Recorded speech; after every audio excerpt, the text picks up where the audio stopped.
and roller. Go blue, stand up, get your hands in the sky. O to the D-line, come on, get behind. The home team, somebody scream. Go blue, come catch the feeling. Reach for the ceiling, cause we getting that banner and we'll hang it up high. Scream for the home team, new rings and trophies. Go blue, go cold, go blue, go cold. You wanna rock, you wanna roll, we gonna win it, the Super Bowl. Let's go. You wanna rock, you wanna roll, we gonna take it, the Super Bowl. You saw that comeback, you saw the drive. Tony D on the side. Oh my gosh!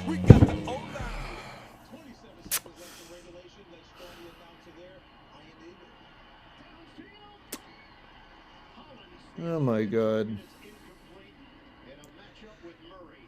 Another disastrous way to end a football game for the Indianapolis Colts this season, and would it have come at a very worst time, ladies and gentlemen? Would it have come at a very worst time? What a bad play. I mean, all Joe Flacco had to do was just throw it out, or at least throw it about 60 or 70 yards to some open wide receivers that were in the backfield. That's all he had to do. It's ridiculous that we can't think smart with our noggins, yet we can't get anything done on offense, especially in critical game situations where the offense needs us more than the offense needs it. I just said defensively, we are down. We're down for the count. I mean, all of our guys, including Fry, is gone. Ryan Kelly, gone. Kwity Paye, gone. So we were very depleted on the defensive side of the ball, but the offense kept cooking and cooking and cooking that whole game, especially the second half. They weren't so much the first, but they were the second half. As we've got 7 seconds left in the Houston-Buffalo game, it's tied at 20. This is going to be a miracle throw by C.J. Stroud. Biggest throw of his career, and it looks like they're in field goal range. Unbelievable. Sorry, I'm focusing on both games because the Colts game just ended. And I have to say, though, what a hard-fought game by these Indianapolis Colts. We really proved to the AFC South that we are something to challenge with this season. It didn't feel like that the last 2 to 3 games. Without Anthony Richardson, we've been doing a lot better. I don't know. I don't understand it. We don't put. This is going to be a history lesson for all other Colts owners, coaches, and leadership to not put a guy like Anthony Richardson on the driver's seat of a car that's already old and rusty. You have to make sure that you have everything equipped for young quarterbacks to succeed on this team, especially offensively. And a 59-yard field goal is about to be kicked. We'll get back to the Colts coverage. And it's no... Oh, no way. No way. Unreal. Wow. Wow. Well, classic ending in Houston. A classic ending. Yeah, thinking of it. Indianapolis Colts for a minute. Classic ending to the game. Let me tell you something. There was going to be a classic ending by the Indianapolis Colts in this game, too. Our offense, like I said, we cannot put the keys in front of someone that's literally, he's 22 years old. You can't put somebody in a 22-year-old car and just let them drive it. Because the offensive line looks very depleted under Richardson. Yet, here's one thing I can tell you. Experience is everything to Indianapolis. Experience. We haven't been playing it smart. We had experience with Phillip Rivers and then we made it to the playoffs. We had a little bit of experience with Carson Wentz and Matt Ryan. Both quarterbacks were terrible. We had too much experience with Peyton Manning and we won and won and won and had the greatest time ever. We have never had a time even greater than the time we had with Peyton Manning. But with this Anthony Richardson run, he was good. He's a great preseason quarterback, but just not a good offensive scheme quarterback in week 2 of the regular season, for example, and you need a big win against the Houston Texans or something such as that. It's very, and yeah, there's game switching all over the TV, but I will tell you, first and foremost, the Colts put a powerful game together. The Colts did an incredible job at keeping resilience. No Jonathan Taylor, no Anthony Richardson, a depleted defensive line, and that might be one of the most sound games that I've seen the Colts play this season. Yeah, I said it. It's the most sound game we have played this season. And I will tell you that with Matt Ryan, or not Matt Ryan, with Joe Flacco, I'll edit that out. With Joe Flacco, it was really incredible to see this team be resilient in the second half. But kind of reminded you of the Georgia-Alabama game that happened a week ago. Shout out to the Indiana Hoosiers and Coach Signetti. What an incredible victory against Northwestern. We're 6-0 and we're in uncharted waters. Kind of like the Colts. They were in uncharted waters, and we were able to play a great offensive game. We couldn't get it done at first, but we were able to proceed and succeed. And it just shows you that even one thing I noticed today, speaking of quarterbacks, one thing I noticed is that Trevor Lawrence is not a good quarterback. He's just not. He can't get out of the pocket that much. The defense for Jacksonville helped more than their offensive line. And I will say Travis Etienne helped at times. But I will say Lawrence was more sound today. I don't know what it is with our Colts D-line. Got to get that improved. We're playing against teams like the Carolina Panthers, who got crappy quarterbacks. And we have no reason to be going into a stadium and not winning with that D-line the way it is. We play against the crappiest teams, yet they're playing like they're the Kansas City Chiefs. I mean, every team we face is playing like they're the Kansas City Chiefs. Or the Buffalo Bills, Houston Texans, or the Baltimore Ravens. It's ridiculous. We're basically their O-line, or their D-line, their whole team. We're the D-line for the Cincinnati Bengals in the 90s. We're really bad when it comes down to giving up extra points. Rush defense was pretty bad today. And I will say that defensively, there were times even at the end we couldn't just hold on to the ball. We couldn't hold on to it in general. And yeah, there were so many highs and lows in that fourth quarter. We scored 24 points in the fourth quarter alone, which might be our best fourth quarter I've seen from the Colts in a very long time. And I will say this, Flacco was amazing. He was incredible at everything, but we should have caught that pass in the fourth quarter. That's one thing I was going to mention, was that our receivers were pretty wonky today. Running was better, a lot better with Trey Sermon. Give me some fantasy points. Thank you, Trey Sermon. Alec Pierce played one of the best games. Josh Downs, too. I'm not trying to ridicule the whole wide receiving corps because they were great, but all of them were good, but three of them were really good. Alec Pierce, Josh Downs, and Adonia Mitchell. It was incredible to see all of them play the games they wanted to play. And I will tell you that it's more of a miracle that we were able to at least stay close to the Jaguars compared to how our season was. And it has turned out but the rushing defense needs to improve a lot. Defense is trying its best with the minimum coverage, but one thing I would do is I would snap every Achilles, every torso, every hip, and get you back in the game playing. That's how it feels every time we get these injuries. We get the injuries because we play on bad turf, and the bad turf at Lucas Oil, for some reason, impacts the insoles of the shoes.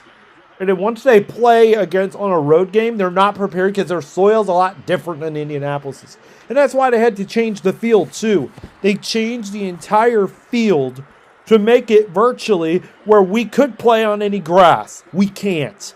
Our grass is different. We're natural grass people in Indiana.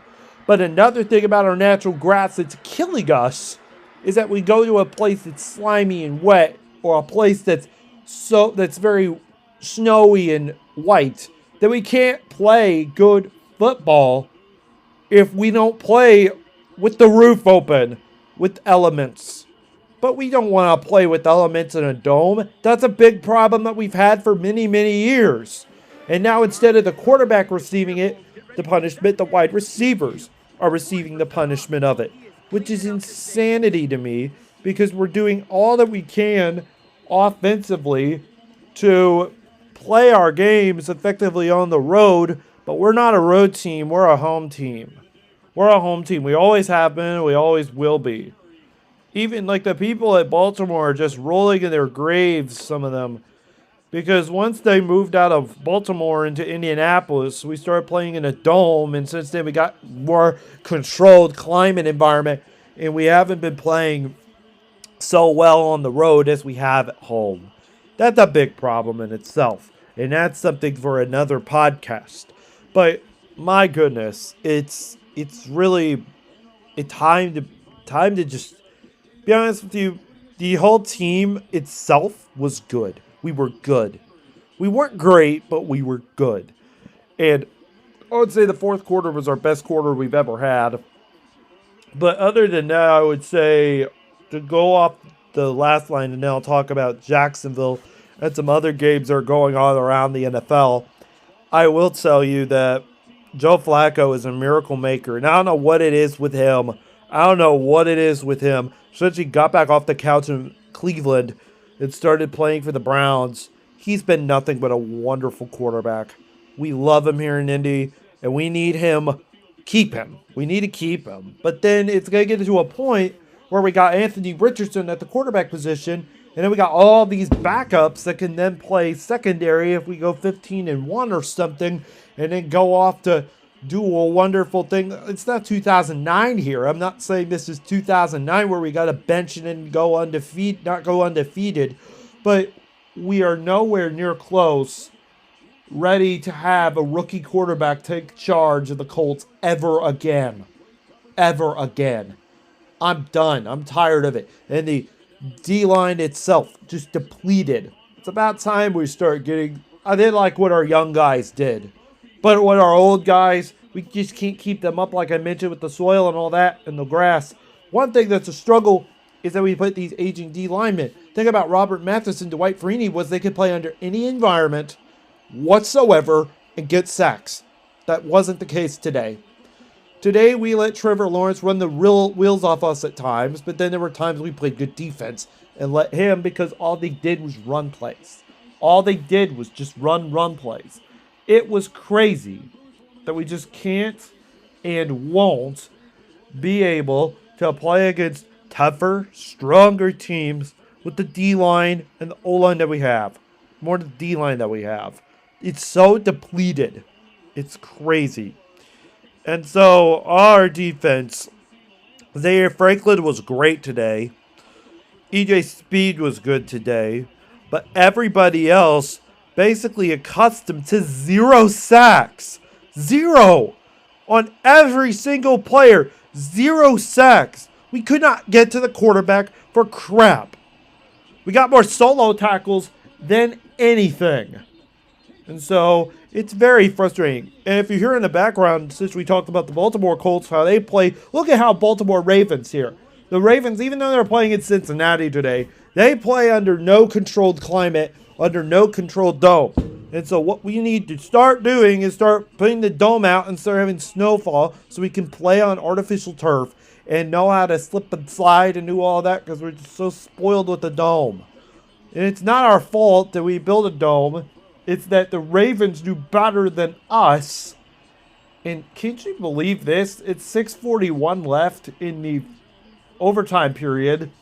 And the score's tied at 38. And the Ravens just need one touchdown to win it. And Lamar Jackson fumbled it. Unbelievable. The Bengals just picked it up. That is incredible.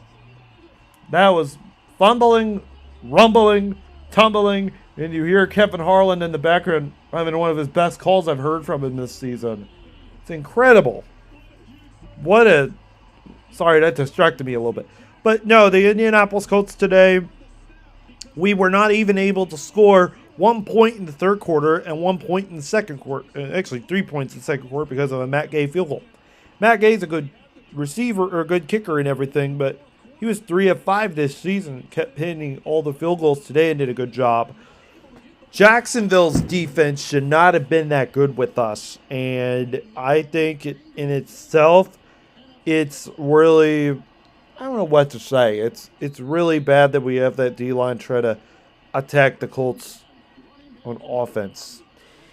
But yeah, Josh Downs had a great game today, and I will tell you that it looks like the Bengals, if everything holds on the way it does, the Bengals will get their second win of the season, and a big one, in fact. As for the standings, and speaking of the standings, the Colts are going to be 2-3 on the season, and we are below 500. The Houston Texans, with that win today against Buffalo, is going to be 4-1 and take the number 1 spot. But hey, we're in second place. Because you know why? Everybody else sucks in the AFC South. Everybody else sucks. The Texans are the only good team, and they will win the division. We will not win the division. If we did, it would be a miracle. More than anything, it would be a miracle for us to win the division. And last year we almost did, but the receivers, again, they don't come up in clutch moments. But we had a few today that did, but not a lot. So the Colts today, overall, I'd give them a grade of a B because we did a good job. And Jacksonville, even though it was a gutsy win, they got the W for the first time in weeks after having disappointment after disappointment after disappointment. It was incredible to see the Jaguars try to come back and really fix what they were starting to do in the last 3 weeks and having a very disappointing start to start off the year. In terms of scores from around the league, we had one game in London today, the Vikings and Jets. It was 23-17. The score in that, the Vikings won that one. The Bears beat the Panthers in a dominating 36-10 victory. It shows you Andy Dalton sucks, and it shows you that team sucks. Browns lost to the Commanders 34-13, and oh my gosh, if we had a quarterback like Jaden Daniels who was small in the pocket with a big O-line like that, really, that team, you have to consider that team isn't even as good as us. The Commanders have, for years, since the days of Dan Snyder, who I hate, many of us hate Dan Snyder, he got a lot of free agents to come in and really take over what were rookie spots for veteran spots. And the Commanders, also known as the Redskins back then, were really a team that was mediocre at best because they got older guys that couldn't perform. Our team is becoming more like that, but we got some guys that are able to perform. And hopefully we could consider getting another quarterback, but what would that do to Anthony Richards' future? I don't think it'd do a lot of damage. The Dolphins beat the Patriots 15-10. The Jags, of course, beat the Colts today, as we mentioned. And then the Dolphins game, it was 15-10. And the Jaguars-Colts game is 37-34, as we mentioned. Texans won by a field goal, as you had just heard, 23-20. And the game is tied at, current scores right now are the Bengals and Ravens are tied at 38 in overtime with 5:42 left. The Raiders just got the first touchdown off the Denver Broncos and with 5:47 to go in the first quarter. And the Cardinals are leading the 49ers 7-3 in the first quarter with 10:25 left. Other games that will be happening, actually right now, there's one game that's going on now. The classic TikTok meme of the Los Angeles Rams and the Green Bay Packers are playing right now, and it's the first quarter, and they just got that game started, or will get that game started. And another game that's starting right now is the Giants and Seahawks in Seattle. Tonight's games are Steelers and Cowboys at 8:20, and tomorrow the Chiefs play the Saints. As for the next episode, we'll be back at it again next week as we play the Tennessee Titans again on the road at Tennessee. And we finally get a home series against the depleted Miami Dolphins squad. And before we end this podcast, I just want to see how this field goal is for the Cincinnati Bengals. Overall, the Colts got a big win today, or a big loss today. And oh my gosh, he missed the field goal. No way, I got distracted. That's why I said Colts won. They really lost. We're 2-3 on the season. And yeah, we're probably talking about this game being tied with the Bengals and the Ravens. Still tied at 38. Just shanked it. McPherson just shanked it. That's a bad snap by the placeholder. You just couldn't get a leg on it. Wow. Big loss, just like the Indianapolis Colts today. Let's go to today's sponsor as we wrap up today. And we thank you all so much for listening to another Fast Break Bleed Bloody Blue podcast. And yes, we are Bleed Bloody Blue, as we bleed blue every single day and night. And we bleed it every Sunday. And oh my gosh, and Derrick Henry's going to be off for the races. He shakes off a tackler. He's shaking off a two, and he's down at the 5-yard line. Horrible defense by the Bengals. We are not actually going to end this podcast until we figure, and look, fans are already leaving. Fans are already leaving because they're so disappointed how these Bengals are playing on defense. They just let Derrick Henry outrun their whole defensive line. And I know this doesn't pertain to the Indianapolis Colts, but I've been watching other games, and it's been crazy to see how a lot of these teams, even like as we mentioned with the Commanders, defeating the Browns today big, and the Bears defeating the Panthers big. It's been one of those wacky weekends in football. My goodness. It's been an eventful one. Next week we play the Tennessee Titans. And it looks like Baltimore's going to be taking a timeout in the Bengals game. So that is going to be where we are going to leave our show for today. Please make sure, if you're on YouTube, please make sure to comment, like, and subscribe on this video. It's just audio. That's all it is. Our sponsor is coming up soon. We got interrupted because of this Ravens game. Me watching multiple games all at once can be a challenge. As I said, Coach St. Steichen today was really bad in place calling. And, they're going to get Justin Tucker to avoid another overtime. He hasn't been that good this year. There have been years he's been really good. This is his shortest he's ever had. He's the greatest kicker in NFL history. Just precise. Let's see how he does. Snap ball, kicks up, and it's in. It's good. And the Ravens have done it. The Ravens have beaten the Cincinnati Bengals 41-38 with 2:33 left in overtime. A terrible snap by the Cincinnati Bengals, and their placeholder needs to get fired and probably find another team, because that was a mediocre performance by the Cincinnati Bengals at the end. It could have gotten a big, big win. Instead, it's a huge loss to their rivals. Division rivals that never were meant to be at one time. But man, what a loss. What a loss for Indianapolis. But we'll have more coming up throughout the week about the Colts. This is Bleed Bloody Blue Podcast, the official podcast of the Indianapolis Colts. And we thank you all for listening. My name is Braydyn Bear, and we thank you all for listening to this podcast today. I hope you have a good rest of your Sunday. And, of course, to all of the election goers, it's going to be a very big election, turbulent election coming up. And I hope you all have a good time shopping for costumes and all that sort of stuff. And go Colts! Yeah! Yeah! Stand up! Indianapolis! Stand up! Ha! Go blue! Ha! Go blue! Come on! Go blue! Stand up! Go blue! Come on! Go blue! Stand up! Go blue! Come on! Go blue! Stand up! Go blue! Come on! Go blue! Stand up! Go blue! Come on! Colts Super Bowlers! Dome rock and roller! Go blue! Stand up! Get your hands in the sky! O to the D-line! Come on, get behind! The home team! Somebody scream! Go blue! Come catch the feeling! Reach for the ceiling! Cause we getting that banner and we'll hang it up high! Scream for the home team! New rings and trophies! Go blue! Go Colts! Go blue! Go Colts!